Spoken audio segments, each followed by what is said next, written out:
नमस्कार, फाइटर समाचार में आपका स्वागत है। पेश आज 29 अप्रैल शाम 4 बजे राजस्थान की खास खबरें। केदारनाथ धाम के कपाट 22 अप्रैल को खुलने के बाद से ही श्रद्धालुओं का सैलाब उमड़ रहा है। आज यात्रा के 8वें दिन तक दर्शनार्थियों का आंकड़ा अब 2,30,000 के पार जाने की उम्मीद है। इससे पहले मंगलवार को 7वें दिन तक ही कुल 2,07,000 से अधिक भक्त बाबा केदार के दर्शन कर चुके हैं। प्रशासन के मुताबिक शुरुआती 4 दिनों में ही 1,24,000 से अधिक श्रद्धालु पहुंचे थे, जो एक नया रिकॉर्ड है। भारी भीड़ को देखते हुए प्रशासन ने 24 घंटे निगरानी के लिए 90 से अधिक कैमरे और कंट्रोल रूम तैनात किए हैं। टोकन व्यवस्था और पुलिस बल के जरिए भीड़ प्रबंधन किया जा रहा है। दर्शन के लिए लंबी कतारों के बावजूद श्रद्धालुओं में भारी उत्साह देखा जा रहा है। अधिकारियों ने यात्रियों से केवल आधिकारिक अपडेट्स पर भरोसा करने की अपील की है। श्रीगंगानगर के सूरतगढ़ अतिरिक्त सत्र न्यायालय के न्यायाधीश मोहम्मद आसिफ अंसारी ने प्रेम प्रसंग के चलते हुई दोस्त की हत्या के मामले में ऐतिहासिक फैसला सुनाते हुए आरोपी सनी कुमार और विनोद कुमार को आजीवन कारावास और 1-1 लाख रुपए जुर्माने की सजा से दंडित किया है। अप्रैल 2022 में आरोपियों ने अजय कुमार की कार से हत्या कर दी थी। अपर लोक अभियोजक संजय सोडा के अनुसार सनी कुमार ने अपने साथी विनोद कुमार और एक अन्य के साथ मिलकर इस साजिश को अंजाम दिया। हत्या की वजह सनी का एक महिला से प्रेम संबंध और मृतक की और महिला का बढ़ता झुकाव था। पुलिस ने पैरों के निशान और कपड़ों के आधार पर झाड़ियों से आरोपियों को दबोचा था। अभियोजन ने कोर्ट में 18 गवाह और 91 दस्तावेज पेश कर अपराध सिद्ध किया। मामले में शामिल एक नाबालिग का केस किशोर न्याय बोर्ड में लंबित है। मुख्यमंत्री भजनलाल शर्मा ने भाजपा प्रदेश कार्यालय में पंडित दीनदयाल प्रशिक्षण महाअभियान की बैठक को संबोधित करते हुए कार्यकर्ताओं को कड़ा संदेश दिया है। उन्होंने कहा कि कार्यकर्ता हर जगह काम न होने का रोना न रोएं, क्योंकि इससे माहौल खराब होता है। सीएम ने स्पष्ट किया कि संगठन की सभी पर नजर है और जो काम करेगा उसे ही आगे मौके मिलेंगे। उन्होंने जिलाध्यक्षों को निर्देश दिए कि काम का बंटवारा समान रूप से हो और जो जिम्मेदारी नहीं निभाएगा उसे दोबारा मौका नहीं मिलेगा। सीएम ने मंत्रियों और विधायकों की शिकायत करने वाले नेताओं को नसीहत दी है कि वे अपने दायित्वों को संभालें। उन्होंने सरकार द्वारा पानी बिजली के क्षेत्र में किए जा रहे कार्यों का जिक्र करते हुए कार्यकर्ताओं से सरकारी योजनाओं को धरातल तक ले जाने का आह्वान किया। अपना अनुभव साझा करते हुए उन्होंने अनुशासन और संगठन के प्रति निष्ठा को सर्वोपरि बताया। संयुक्त अरब अमीरात ने 1 मई से ओपेक और ओपेक प्लस संगठन से बाहर निकलने की ऐतिहासिक घोषणा की है। 59 साल पुराना साथ छोड़ने का मुख्य कारण तेल उत्पादन क्षमता का पूर्ण उपयोग कर अधिक लाभ कमाना है। ओपेक की पाबंदियों के कारण यूएई अपनी क्षमता का केवल 60 से 70% ही इस्तेमाल कर पा रहा था। सऊदी अरब के साथ कोटा बढ़ाने को लेकर जारी मतभेदों और सुरक्षा संबंधी चिंताओं ने इस फैसले को और मजबूती दी है।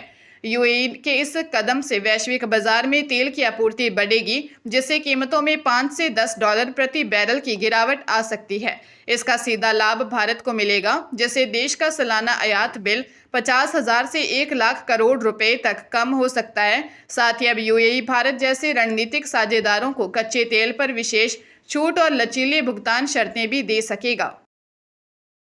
सुप्रीम कोर्ट ने संपत्ति के क्रय विक्रय से जुड़े एक महत्वपूर्ण फैसले में स्पष्ट किया है कि यदि कोई वसीयत बाद में फर्जी या विवादित पाई जाती है तो मात्र इस आधार पर संपत्ति खरीदने वाले व्यक्ति पर धोखाधड़ी या जालसाजी का मुकदमा नहीं चलाया जा सकता। जस्टिस विक्रमनाथ और जस्टिस संदीप मेहता की पीठ ने कहा कि ऐसे मामलों में खरीदार का कोई आपराधिक दायित्व नहीं बनता है। अदालत ने एक अपीलकर्ता खरीदार के खिलाफ चल रही आपराधिक कार्रवाई को विधिक प्रक्रिया का दुरुपयोग मानते हुए रद्द कर दिया। यह मामला 1988 की एक विवादित वसीयत से जुड़ा था, जिसके आधार पर 1998 में जमीन बेची गई थी। बाद में खरीदार पर आपराधिक साजिश और जालसाजी के आरोप लगाए गए थे।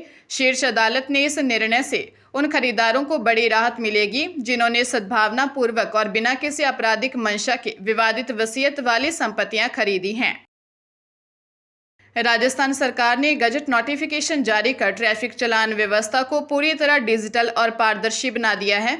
अब चालान काटने, भुगतान करने और उसे चुनौती देने की पूरी प्रक्रिया केवल ऑनलाइन माध्यम से ही संपन्न होगी। नई व्यवस्था के तहत परिवहन विभाग के मोटर वाहन उप निरीक्षक और राजस्थान पुलिस के हेड कांस्टेबल या उससे उच्च अधिकारी ही कार्रवाई के लिए अधिकृत होंगे।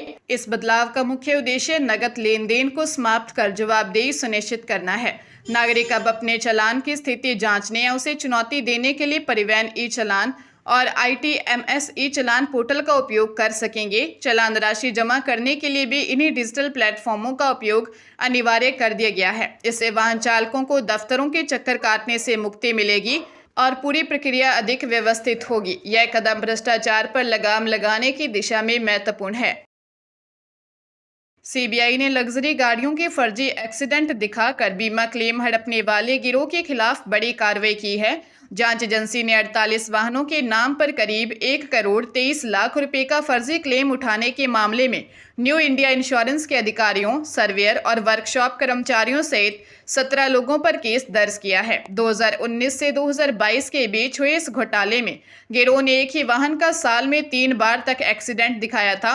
चौंकाने वाली बात यह है कि वाहन मालिकों को इस धोखाधड़ी की भनक तक नहीं लगी। आरोपी क्षतिग्रस्त गाड़ियों की तस्वीरें अपलोड कर डमी खातों में पैसा ट्रांसफर कर लेते थे। मामले में CBI ने सीकर, चूरू, झुंझुनू और नागौर सहित कई शहरों में छापेमारी कर दस्तावेज जब्त किए हैं। बीमा कंपनी को एक ही गाड़ी पर बार बार क्लेम लिए जाने पर संदेह हुआ था, जिसके बाद इस पूरे सिंडिकेट का भंडाफोड़ हुआ।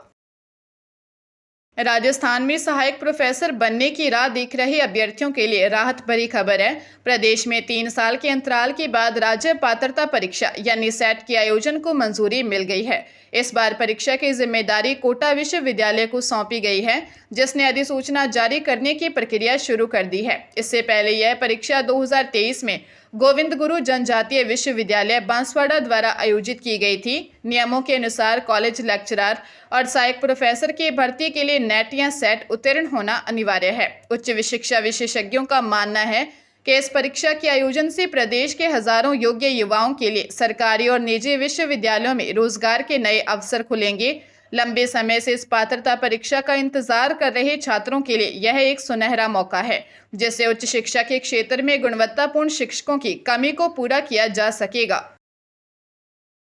हरियाणा के पलवल में एक सराफा व्यापारी से ऑनलाइन निवेश के नाम पर करीब 3 करोड़ रुपए की ठगी का मामला सामने आया है। ठगों ने पीड़ित विक्रम सिंह को व्हाट्सएप ग्रुप्स में जोड़कर खुद को शेयर बाजार विशेषज्ञ बताया और मार्क CM ऐप के जरिए निवेश करवाया। शुरुआत में छोटे निवेश पर मुनाफा दिखाकर आरोपियों ने विश्वास जीता और फिर भारी रिटर्न का लालच देकर उनसे कुल 3 करोड़ 5 लाख रुपए हड़प लिए। जब व्यापारी ने अपनी राशि निकालनी चाही तो ठगों ने टैक्स के नाम पर और पैसे मांगे और बाद में संपर्क तोड़ दिया। साइबर पुलिस ने पीड़ित की शिकायत पर परेश चौकसी, डॉक्टर अजीव सिंह और वरुण शाह सहित कई संदिग्धों के खिलाफ मामला दर्ज किया है। थाना प्रभारी नवीन कुमार के अनुसार पुलिस बैंक लेन देन और चैट रिकॉर्ड के आधार पर आरोपियों की तलाश कर रही है। राजस्थान में मुख्यमंत्री जन आवास योजना के नियमों में बड़े बदलाव की तैयारी है, जिसे जुलाई के अंत या अगस्त से लागू किया जा सकता है। नई योजना के तहत निजी विकासकर्ताओं के लिए EWS और LIG वर्ग के आवास बनाना अनिवार्य होगा।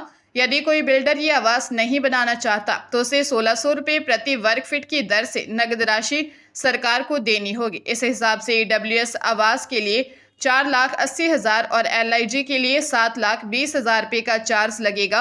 महत्वपूर्ण बदलाव यह है कि अब निजी बिल्डर्स अपनी मर्जी से इन फ्लैट्स का आवंटन नहीं कर पाएंगे। यह अधिकार अब पूरी तरह सरकारी निकायों के पास होगा। इसके अलावा कमजोर वर्ग के लिए इन इकाइयों का निर्माण मुख्य प्रोजेक्ट के 800 मीटर के दायरे में ही करना अनिवार्य कर दिया गया है।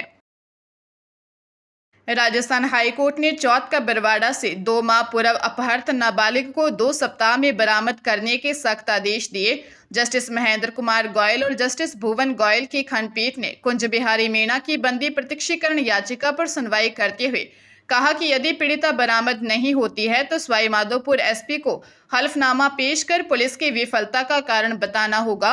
अधिवक्ता लक्ष्मीकांत मालपुरा ने बताया कि किशोरी 8 फरवरी से लापता है और गांव के ही युवक के खिलाफ अपहरण का मामला दर्ज है। सुनवाई के दौरान सरकारी वकील ने कुछ सुराग मिलने का दावा करते हुए समय मांगा, जिसे अदालत ने स्वीकार कर लिया। हालांकि पिता ने पीड़िता के साथ अनहोनी की आशंका जताई है। कोर्ट ने स्पष्ट किया कि 2 माह बीतने के बाद भी सुराग न मिलना गंभीर है, इसलिए अब त्वरित कार्रवाई अनिवार्य है।